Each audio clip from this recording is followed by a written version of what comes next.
السلام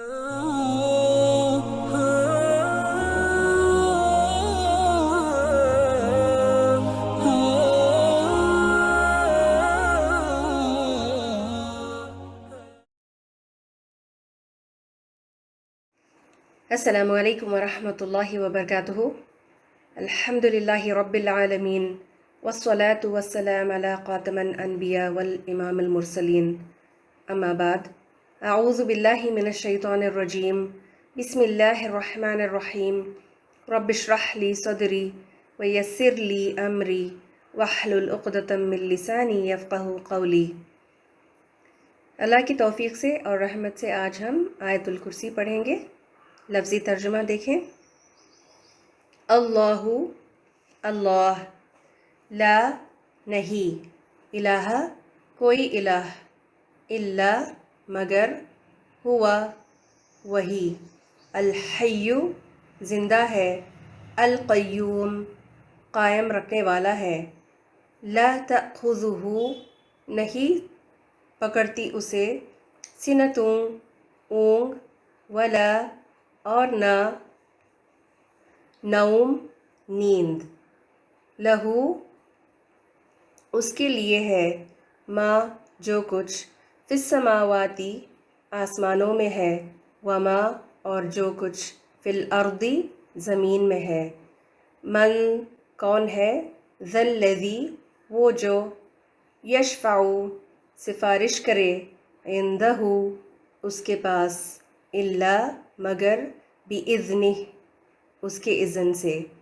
یعلم وہ جانتا ہے، ما جو، بین درمیان ہے، ایدیہم ان کے ہاتھوں کے، وما اور جو، خلفہم ان کے پیچھے ہے، ولا اور نہیں، یحیطون وہ احاطہ کر سکتے، بشیء کسی چیز کا، من علمہ اس کے علم میں سے، الا مگر، بما جو، شاء وہ چاہے، وسع چھائی ہوئی ہے یا گھیر رکھا ہے، کرسیہ اس کی کرسی نے، السماواتی آسمانوں، والارض اور زمین کو، ولا اور نہیں، یعودہ تھکاتی اسے، حفظہما حفاظت ان دونوں کی، وہو اور وہ، العلی بلند ہے، العظیم بہت بڑا ہے۔ رواں ترجمہ دیکھیں۔ اللہ تعالیٰ ہی معبود برحق ہے، جس کے سوا کوئی معبود نہیں، جو زندہ ہے اور سب کے تھامنے والا ہے، جسے نہ اونگ آئے نہ نیند، اس کی ملکیت میں زمین اور آسمان کی تمام چیزیں ہیں۔ کون ہے جو اس کی اجازت کے بغیر اس کے سامنے شفاعت کر سکے؟ وہ جانتا ہے جو ان کے سامنے ہے اور جو ان کے پیچھے ہے، اور وہ اس کے علم میں سے کسی چیز کا احاطہ نہیں کر سکتے مگر جتنا وہ چاہے۔ اس کی کرسی کی وسعت نے زمین و آسمان کو گھیر رکھا ہے، اور وہ ان کی حفاظت سے نہ تھکتا ہے نہ اکتاتا ہے، وہ تو بہت بلند اور بہت بڑا ہے۔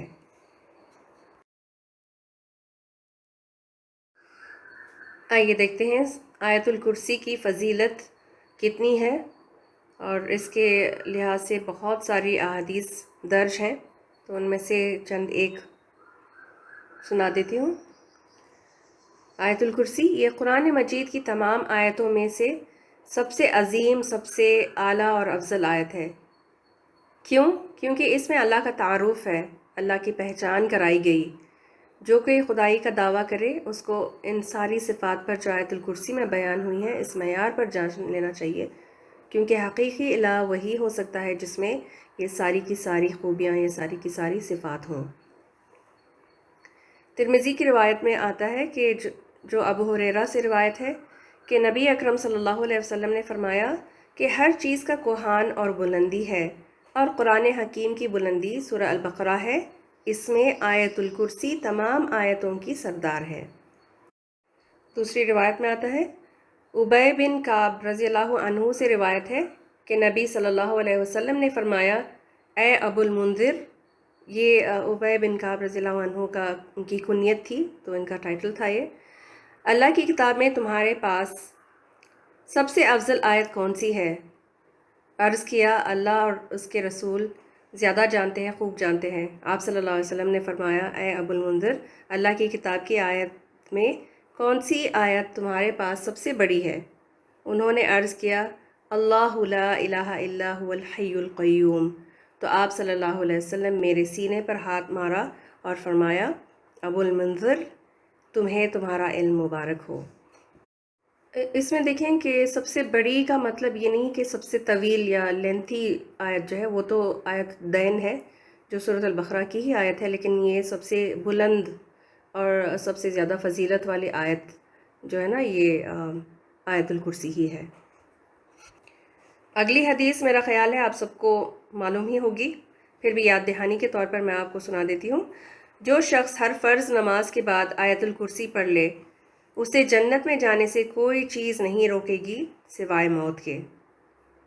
تو فرض نماز پڑھتے ہی سنت پڑھنے کے لیے فوراً کھڑے نہیں ہونا چاہیے، کیونکہ ہر فرض نماز کے فوراً بعد بغیر کسی سے کلام کیے آیت الکرسی پڑھنا جنت میں لے جانے کا باعث ہے، یہ جنت میں لے جانے والا عمل ہے۔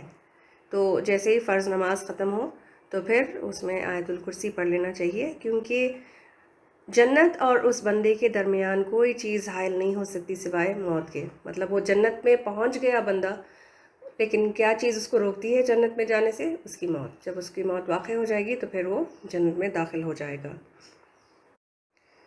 نبی صلی اللہ علیہ وسلم نے فرمایا، جس گھر میں آیت الکرسی پڑھی جائے اس گھر سے شیطان نکل جاتا ہے۔ گھر کے اندر کسی بھی طرح کی بے چینی یا بے سکونی ہو تو پھر آیت الکرسی پڑھ لینی چاہیے۔ اس سے یہ ہوتا ہے کہ شیطانی وسوسوں سے، اور کیونکہ شیطانی نکل جائے گا تو پھر وسوسے کہاں سے باقی رہیں گے، تو اس کو ہمیشہ پڑھتے رہیں۔ اسی طرح دیکھیں صبح شام کے اذکار میں بھی یہ روایت ملتی ہے کہ جو کوئی صبح کے وقت آیت الکرسی پڑھ لے تو شام تک شیاطین اور جنوں سے اس کی حفاظت ہوگی، اور جو شام کو آیت الکرسی پڑھ لے تو صبح تک اس کی حفاظت کی جائے گی شیاطین اور جنوں سے۔ اور یہاں صبح شام کا مطلب ہے فجر اور مغرب، ٹھیک ہے؟ تو فجر کا وقت جو ہے چاشت کے وقت سے پہلے اگر آپ یہ آیت الکرسی پڑھ لیں گے تو پھر شام تک یعنی مغرب تک کا وقت ہوگا آپ کے پاس، جب آپ اس کی اللہ تعالیٰ کی حفاظت میں رہیں گی اور شیطان کے وسوسوں سے بچے رہیں گے۔ اور پھر اسی طرح مغرب کے وقت جب پڑھیں گے تو پھر فجر تک کا وقت ہے جو ہم محفوظ ہوں گے شیطانی وسوسوں سے۔ اسی طرح سونے سے پہلے آیت الکرسی پڑھنے والے کے پاس اللہ کی طرف سے ایک فرشتہ مقرر ہوتا ہے جو اس کی نگہبانی کرتا ہے، رات بھر اس کی حفاظت کرتا ہے، اور شیطان اس کے پاس نہیں آئے گا۔ تو شیطان کی بری حرکتوں مثلاً وسوسے، جادو اور اس کے خوف سے بھی انسان محفوظ رہے گا۔ ایک اور طویل روایت میں آتا ہے کہ ابو ہریرہ سے روایت ہے، تو اس کا میں آپ کو صرف مفہوم بتا دیتی ہوں۔ ابو ہریرہ رضی اللہ عنہ کو زکوٰۃ کے مال کی رکھوالی اور حفاظت کی ذمہ داری دی گئی۔ تو ایک رات چور آیا اور چوری کرنے لگا، تو ابو ہریرہ رضی اللہ عنہ نے اس کو چوری کرتے ہوئے رنگے ہاتھ پکڑ لیا اور اس سے کہا کہ میں تمہیں نبی صلی اللہ علیہ وسلم کے پاس لے کر جاؤں گا۔ تو پھر اس چور نے گزارش کی، منتیں کی کہ میں بہت مجبور ہوں، مسکین ہوں، اور اہل و عیال کے لیے میں نے چوری کی تھی۔ تو ابو ہریرہ نے اس کو چھوڑ دیا، لیکن وہ دوسری رات دوبارہ آ کر چوری کرنے لگا، اور پھر یہی سارا کچھ ہوا کہ ابو ہریرہ نے اس کو بتایا کہ میں تو تمہیں نبی صلی اللہ علیہ وسلم کے پاس لے جاؤں گا۔ تو پھر اس نے دوبارہ یہی منتیں کی اور پھر اس کو چھوڑ دیا گیا۔ پھر ابو ہریرہ رضی اللہ عنہ نے نبی صلی اللہ علیہ وسلم سے یہ بات کہی، اس کو بتایا کہ یہ اس طرح کا واقعہ ہوا تھا میرے ساتھ 2 راتوں میں۔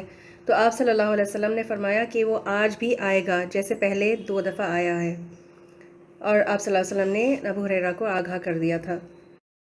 تو تیسری رات بھی چور آ کر چوری کرنے لگا، تو ابو ہریرہ رضی اللہ عنہ نے اس کو پکڑ لیا اور کہا کہ آج میں تجھے نبی صلی اللہ علیہ وسلم کے پاس لے کر ہی جاؤں گا، تو ہر بار یہی کہتا ہے کہ چوری نہیں کروں گا، دوبارہ نہیں آؤں گا، لیکن چوری سے تو باز نہیں آتا۔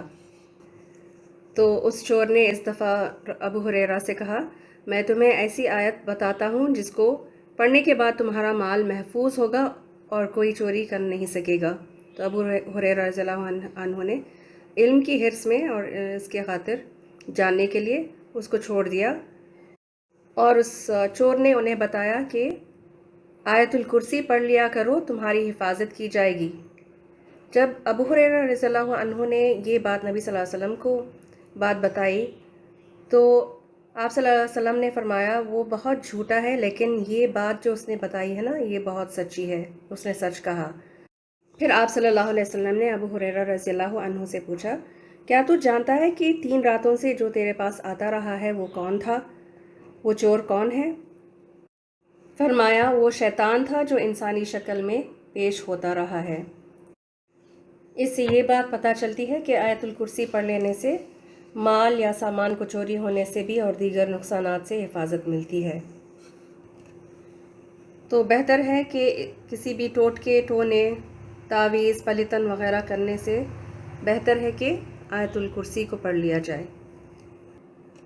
ایک طرف لوگ مانتے ہیں کہ آیت الکرسی کی بہت فضیلت ہے، بہت عظیم آیت ہے، ہم بچپن سے پڑھتے آ رہے ہیں اور یہ اور وہ، لیکن پھر دوسرے وظیفے ڈھونڈنے لگ جاتے ہیں کہ شاید اس سے بھی اچھا کوئی وظیفہ مل جائے گا، اور پوچھتے بھی ہیں کہ اس سے پاورفل کوئی چیز ہے؟ تو جی نہیں، اس سے بہتر اور برتر کوئی آیت نہیں حفاظت کے اعتبار سے۔ حفاظت کی دعائیں جو سنت سے ثابت ہیں وہ بھی بہت اچھی دعائیں ہیں، لیکن پھر بھی آیت الکرسی کی تاثیر کچھ اور ہی ہے۔ آیت الکرسی کی اہمیت کو سمجھنے کے لیے اس کی تفسیر سے گزرنا ضروری ہے، تو انشاءاللہ اگلی کلاس میں ہم تفسیر دیکھیں گے۔ وآخر دعوانا ان الحمد للہ رب العالمین، سبحانک اللہم وبحمدک، نشہد ان لا الہ الا انت، نستغفرک ونتوب الیک۔ السلام علیکم ورحمۃ اللہ وبرکاتہ۔